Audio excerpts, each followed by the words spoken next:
A to Z classes Japla official YouTube channel पर आपका हार्दिक स्वागत है। और आज से हम लोग chemistry 12 class objective series start कर रहे हैं बोर्ड एग्जामिनेशन को देखते हुए, और ये विभिन्न प्रकार के बोर्ड एग्जामिनेशनों के लिए रहेगा। तो आइए स्टार्ट करते हैं। ठोस अवस्था, ठोस अवस्था, सॉलिड स्टेट। चलिए ध्यान से समझेंगे, ये सभी बोर्ड एग्जामिनेशन के लिए ऑब्जेक्टिव क्वेश्चन है। क्लियर है? सबसे पहले आज मैं आपको बताऊंगा, ऐसे आप बहुत सारे यूट्यूब चैनल देखते होंगे और ऑब्जेक्टिव प्रश्नों का आप अभ्यास भी कर रहे होंगे, लेकिन ये जरा हट के रहेगा क्योंकि इस सीरीज में चारों ऑप्शन का निचोड़ आपको देखने को मिलेगा। चारों ऑप्शन का मैं एक्सप्लेन करूंगा कि आखिर वो आंसर क्यों नहीं होगा, क्योंकि आप अगर क्वेश्चन को रटेंगे तो हो सकता है कि क्वेश्चन एग्जामिनेशन में नहीं भी फंसे। तो अगर कॉन्सेप्ट प्लस फैक्ट के अनुसार यदि आप ऑब्जेक्टिव को हल करेंगे तो इससे रिलेटेड आने वाले प्रश्नों को भी आप हल कर देंगे।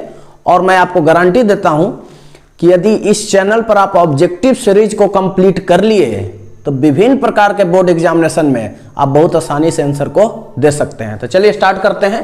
पहला क्वेश्चन करा, निम्नलिखित में कौन अक्रिस्टलीय ठोस है? देखिए, अक्रिस्टलीय ठोस का मतलब सबसे पहले आपको तो जान लेना होगा कि अक्रिस्टलीय ठोस होता क्या है। तो ठोस जाने थे, आप पढ़े थे, ठोस दो प्रकार के मुख्य रूप से, क्रिस्टलीय ठोस और अक्रिस्टलीय ठोस।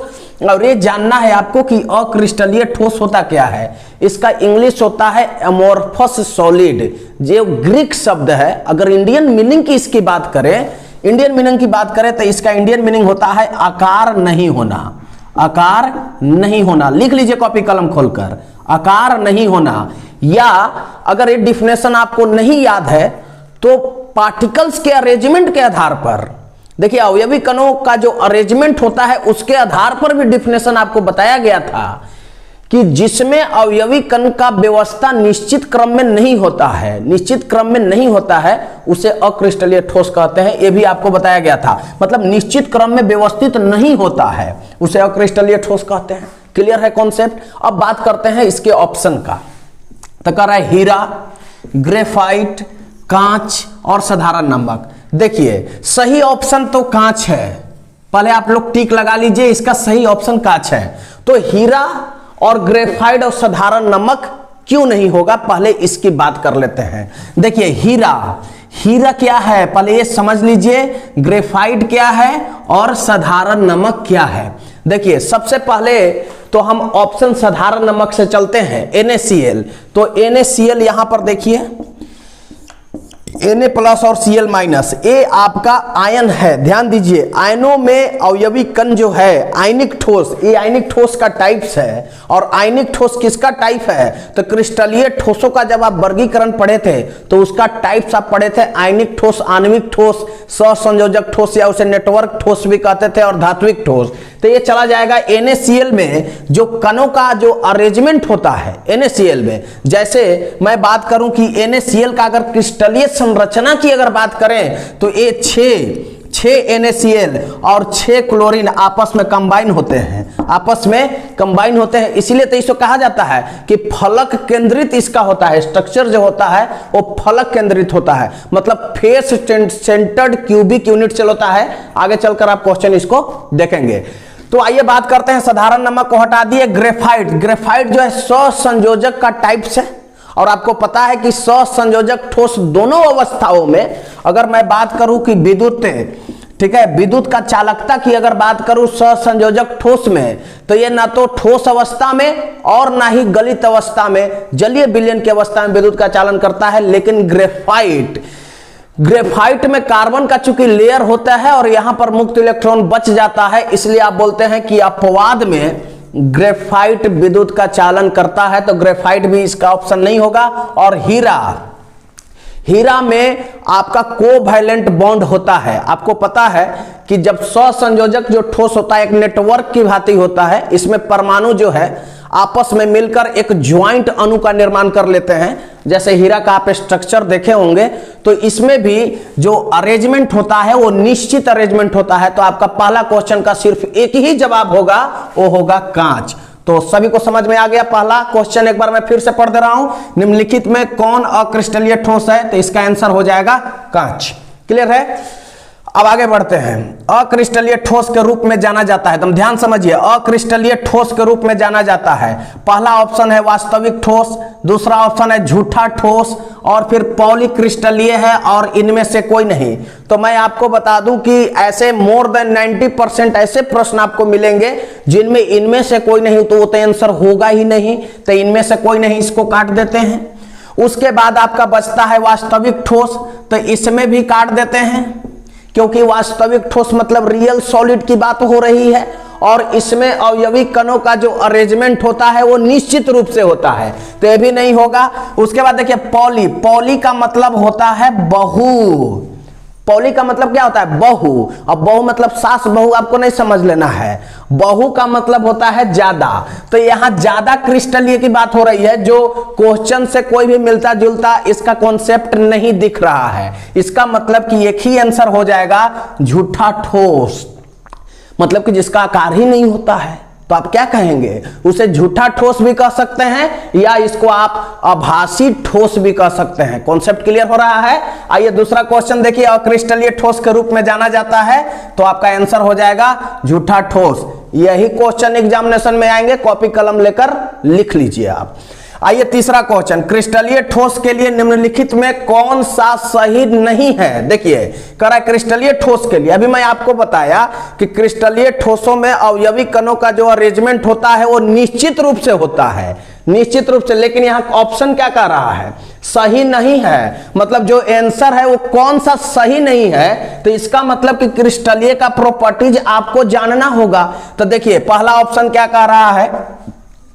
वे निश्चित ताप पर पिघलता है, वह निश्चित ताप पर पिघलता है, मतलब इसका गलनांक निश्चित होता है। देखिए अक्रिस्टलीय ठोस का गलनांक निश्चित ना होकर एक परास में होता है, एक रेंज में होता है। ऐसा नहीं, बहुत सारे विद्यार्थी इधर वाला अंतर लिख देते हैं कि इसका गलनांक निश्चित होता है, और अक्रिस्टलीय में लिख देंगे कि इसका गलनांक अनिश्चित होता है, लेकिन ऐसा नहीं है। उसका गलनांक निश्चित न होकर एक परास में होता है, क्योंकि जब कोई भी सब्सटेंस को आप गलाते हैं तो हो सकता है कि प्लास्टिक को आप गला रहे हैं तो 110 डिग्री सेल्सियस पर वो मुलायम होता है और पिघलना स्टार्ट होता है 115 डिग्री सेल्सियस पर। तो आप ये तो नहीं कहेंगे कि ये अनिश्चित होता है, ये निश्चित ना होकर एक परासी सिस्टम में होता है।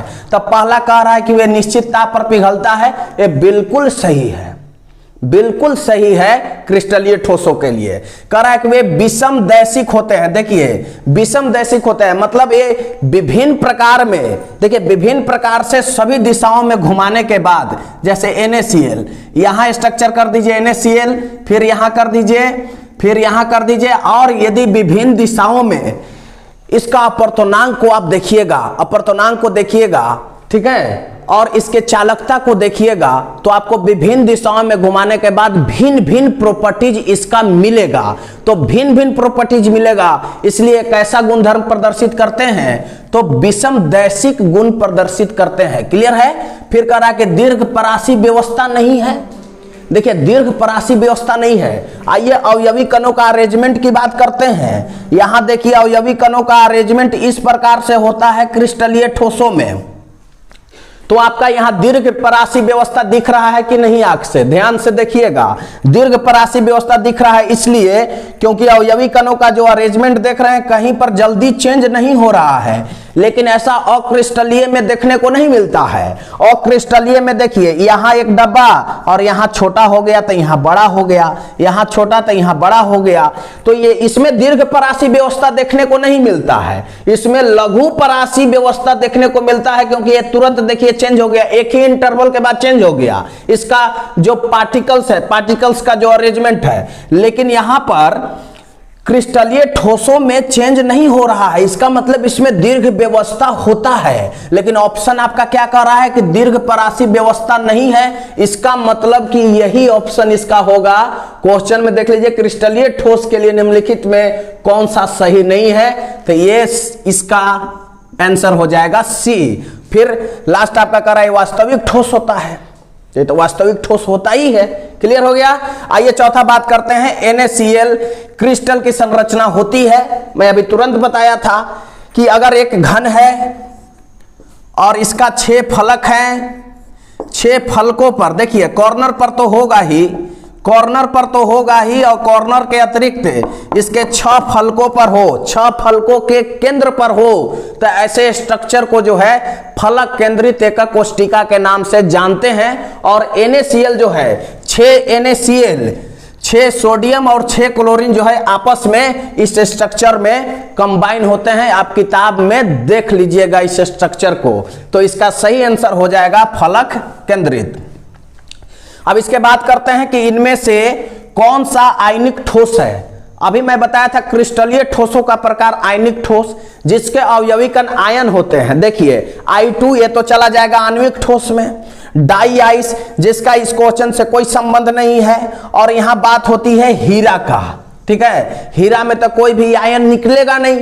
हीरा में आपको बताया परमाणु आपस में मिलकर एक ज्वाइंट अणु का निर्माण कर लेते हैं, उसे नेटवर्क ठोस या सहसंयोजक ठोस कहते हैं। तो इस सहसंयोजक ठोस का एग्जाम्पल हो गया। तो इसका सिर्फ एक ही आंसर है, लिथियम फ्लोराइड। क्लियर हो रहा है कॉन्सेप्ट। उसके बाद आइए किस प्रकार का ठोस, दम ध्यान से क्वेश्चन देखिएगा, किस प्रकार का ठोस द्रव अवस्था में विद्युत का संचालन करता है लेकिन ठोस अवस्था में नहीं।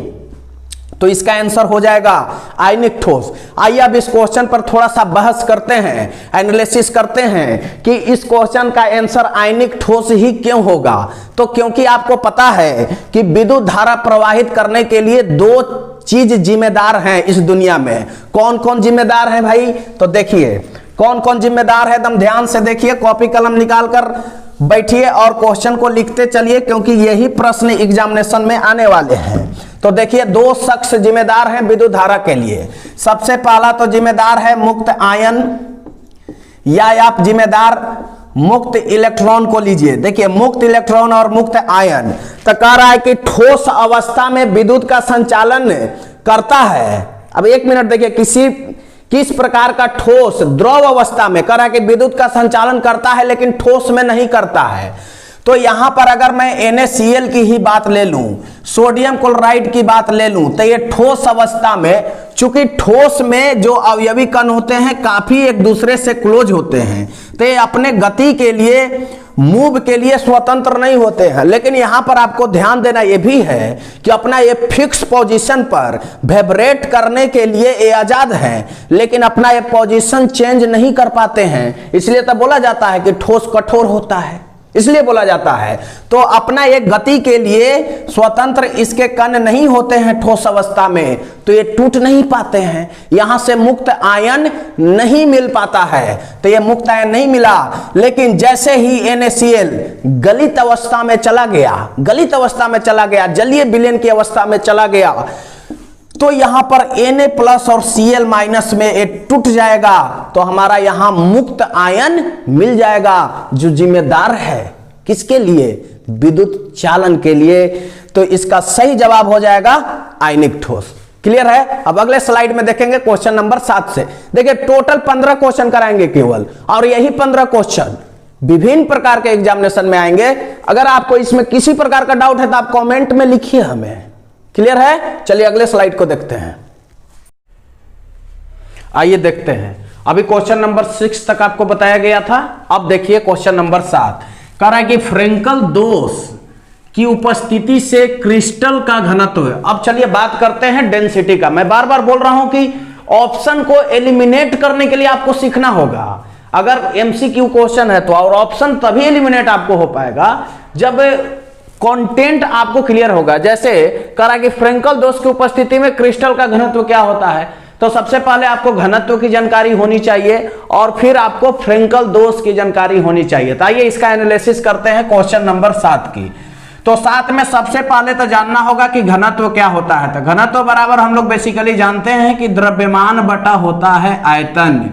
इसका मतलब यह हुआ कि घनत्व प्रोपोर्शनल होता है द्रव्यमान का, ठीक है, और घनत्व इनवर्स प्रोपोर्शनल होता है आयतन का। इसका मतलब यह हुआ कि घनत्व अगर बढ़ेगा तो द्रव्यमान भी बढ़ेगा, अगर घनत्व बढ़ेगा तो आयतन घटेगा, और अगर आयतन बढ़ेगा तो घनत्व घटेगा। इसमें अगर द्रव्यमान बढ़ेगा तो घनत्व भी बढ़ेगा। इस आपको याद रखना होगा। तो ये तो घनत्व का कॉन्सेप्ट हुआ।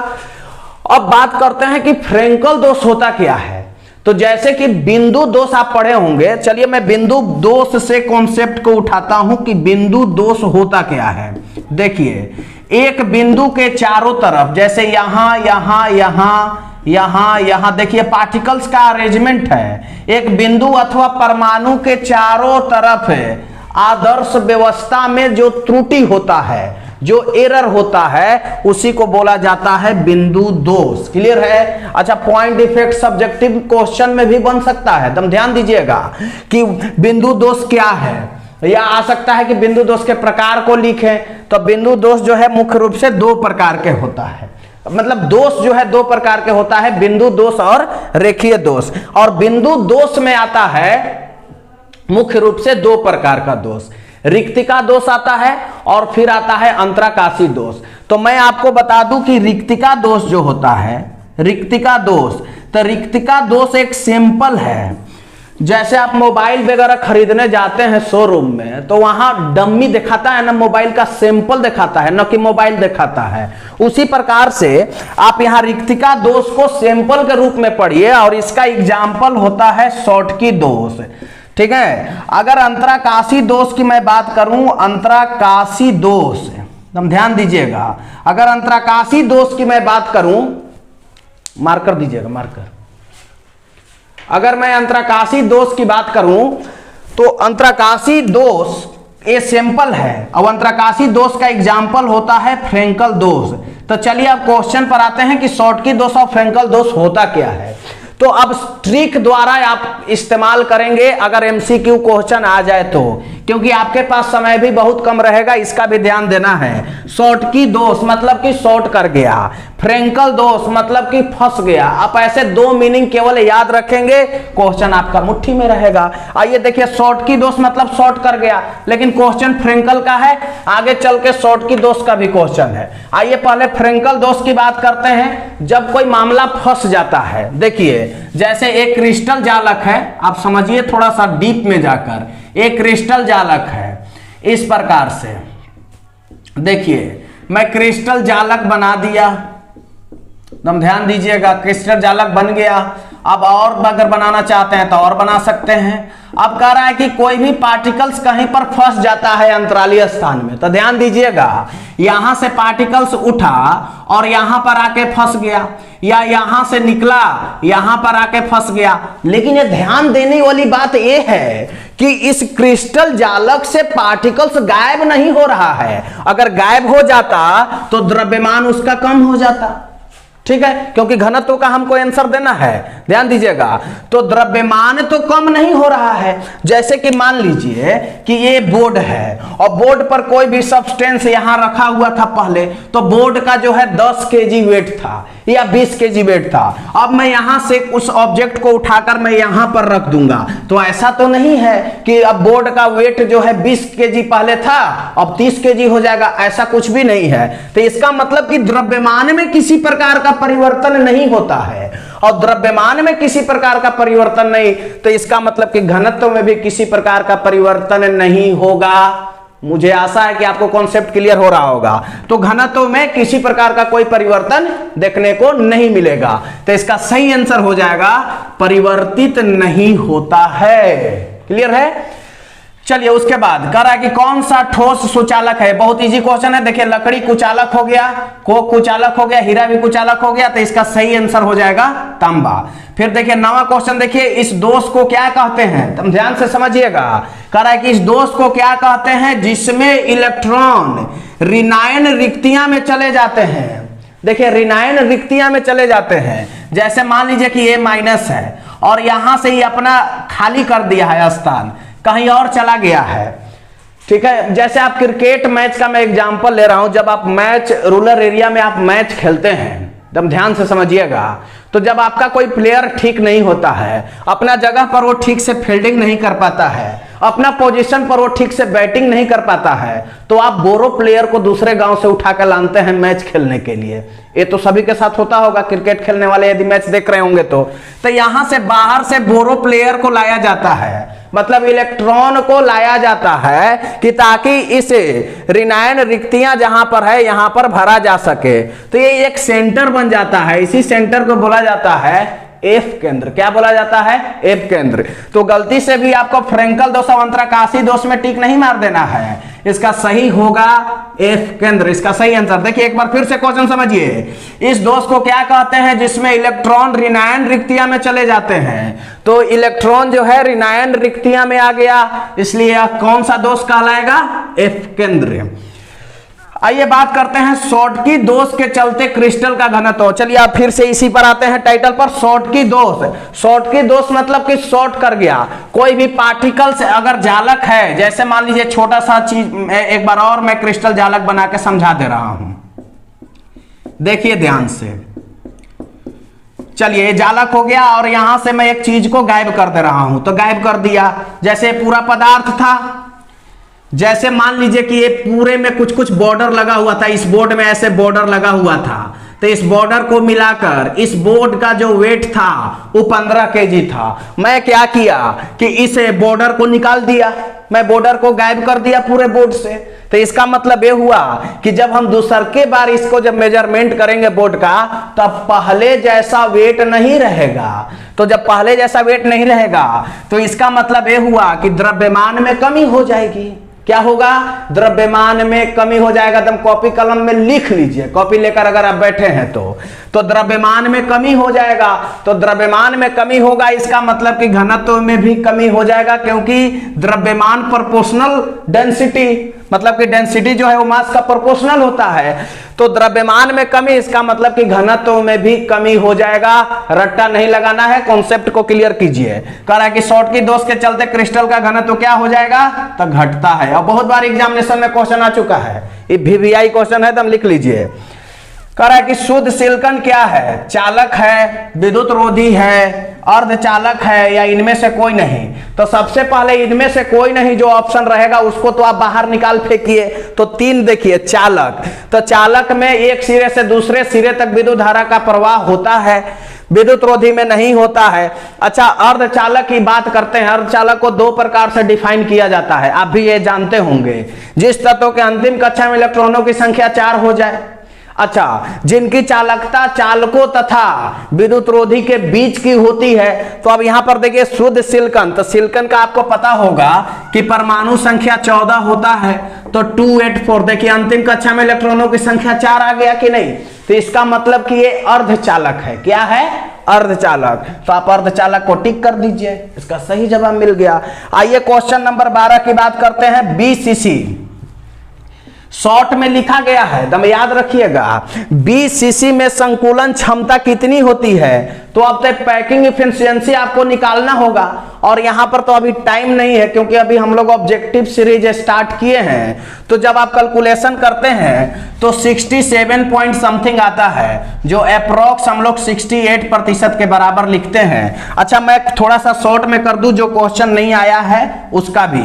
जैसे ACC की बात करेगा तो 52% जवाब देंगे, अगर BCC की बात करेगा तो 68%, और अगर FCC की बात कर देगा तो 74% आप जवाब देंगे। क्लियर हो गया कॉन्सेप्ट? अच्छा, अभी के लिए आप इसको याद कर लीजिए। यदि आप हमसे पढ़े होंगे तो पैकिंग इफिशिएंसी भी निकालकर आपको बताया गया था कि कैसे निकलता है। तो इसका सही जवाब हो जाएगा 68%। आइए 13 क्वेश्चन देखते हैं। C6H6 ये बेंजीन का सूत्र है, पदार्थ है, अनुचुंबकीय है कि लौ चुंबकीय है कि प्रतिचुंबकीय है? तो इसका सही जवाब होगा प्रतिचुंबकीय। अच्छा, प्रतिचुंबकीय ऐसे पदार्थ को कहते हैं जिसको आप चुंबकीय क्षेत्र में रख दीजिएगा, जिसको आप चुंबकीय क्षेत्र में रख दीजिएगा तो ये दुर्बल रूप से क्या होगा? यहां पर बताइए, दुर्बल रूप से क्या होगा? आकर्षित होगा कि प्रतिकर्षित होगा? आप मुझे कमेंट बॉक्स में इसका जवाब दीजिएगा। तो प्रतिकर्षित मतलब प्रतिचुंबकीय पदार्थ होता है। अच्छा, इसका आपको कमेंट बॉक्स में जवाब देना है कि वैसा पदार्थ जिसको चुंबकीय क्षेत्र में रख देने के बाद दुर्बल रूप से क्या होता है? आकर्षित होता है या प्रतिकर्षित होगा? आप हमें जवाब दीजिएगा। आइए NaCl की बात करते हैं। NaCl का जालक होता है षटकोणीय, अष्टफलकीय या चतुष्फलकीय या वर्ग समतलीय। तो इसका सही जवाब है अष्टफलकीय। आइए अब क्वेश्चन नंबर लास्ट में देखते हैं, एक क्रिस्टल में कितने जालक जो है संभव है। तो आपको जब हम अभी जो फेस्टिवल छठ चल रहा था उस समय क्रैश कोर्स के माध्यम से ठोस अवस्था पढ़ाया गया था, तो उसमें आपको बताया गया था कि मूल जो है 7 होते हैं, लेकिन यही 7 मिलकर जो है 14 प्रकार के जालक, जिसको आप ब्रेबो जालक बोल रहे थे, 14 प्रकार के क्रिस्टल जालक का निर्माण करता है। तो यहां पर देखिए लास्ट ऑप्शन थोड़ा मिसप्रिंट हो गया था, यहां 14, तो इसका सही आंसर होगा 14। तो ये रहा ऑब्जेक्टिव 15 क्वेश्चन सॉलिड स्टेट से, जो विभिन्न प्रकार के बोर्ड एग्जामिनेशन 2021 में यहीं से प्रश्न पूछे जाएंगे, ये लिख कर ले लीजिए। अगर आपको किसी क्वेश्चन में ऐसा लगता है कि कॉन्सेप्ट में आपको समझ में नहीं आया या ऑप्शन समझ में नहीं आया है, तो आप डिस्क्रिप्शन में मोबाइल नंबर मैं दे रहा हूं, वहां पर आप कॉल करके भी पूछ सकते हैं। और नहीं तो अपना आंसर जो है, आपको ये लगता है कि सर तांबा बताएं इसका आंसर कुछ और होना चाहिए था, तो आप हमें कमेंट में लिखें कि इस क्वेश्चन का ये आंसर होना चाहिए था। ठीक है, क्लियर है कॉन्सेप्ट। तो चलिए फिर अगले वीडियो में हम लोग सॉल्यूशन का 15 क्वेश्चन लेकर आएंगे। तब तक इस वीडियो को देखिए और सीखिए और अपने दोस्तों को भी शेयर कीजिए। बहुत बहुत धन्यवाद वीडियो को देखने के लिए।